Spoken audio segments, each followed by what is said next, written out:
I'm interested in rethinking institutional protocols. Even within our university, we continue to be evaluated based on very pristine categories of research, teaching, and service. I'm interested and motivated by the possibility that we can participate as professors in blurring those boundaries, but also in so doing, elevating our engagement with communities, not only as service, but as a true form of research. As an architect, artist in public culture, and urban researcher, I've always been interested in elevating our border region as an incredible laboratory for rethinking and engaging in equality, immigration.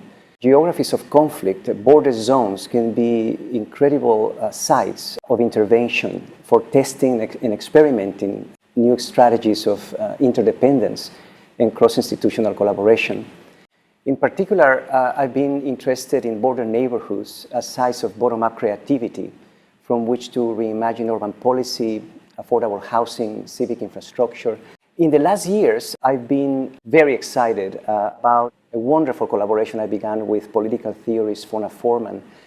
We founded the UCSD Border Initiative to promote, in fact, poverty research and practice. I direct the Center on Global Justice, which is set up to facilitate collaborative projects across the campus on poverty and development across the world. And at a certain point in time, we realized that we have this incredible global laboratory right here in our own neighborhood.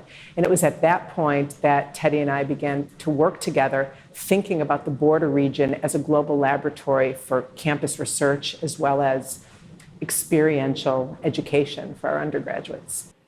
This collaboration has brought together two sides of campus that are often separate, political and social science, and visual arts and the humanities. Our belief has been how to deepen this research of this border region, believing that universities and communities can be meaningful partners in tackling poverty today, in tackling new strategies for climate action, imagining new forms of teaching and learning and research that focus on this possibility, a new kind of partnership between universities and communities.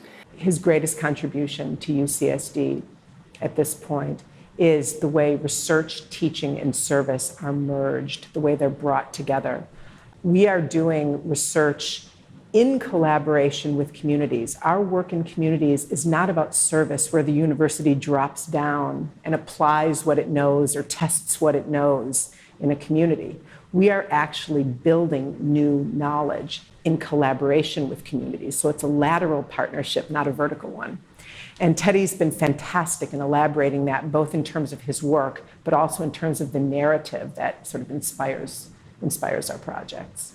We've integrated 10 majors and minors across the campus, and students come together to work in teams, learning how to communicate across disciplines, because problem solving really can't be defined to any particular discipline. Although universities are set up that way, problems in the world are not. And so we put students into real contexts, working on real problems in interdisciplinary teams. We are interested in producing new public spaces inside communities, spaces that educate. So we believe very much on an urban pedagogy that can benefit communities, bringing education to some of these environments to produce new career pathways. We're interested in promoting education really as an engine for a new form of community participation and engagement. So in that sense, this award, for some reason, maybe should be not about community service, but about community engagement, because it's really about a partnership. Our great hope for the community stations is not only that we teach a new generation of students how to think about problems in collaborative ways, but that ultimately we have a genuine impact on the communities we're engaging. And I hope that the future of art really depends on how we intervene in that gap that has divided artistic experimentation from social responsibility.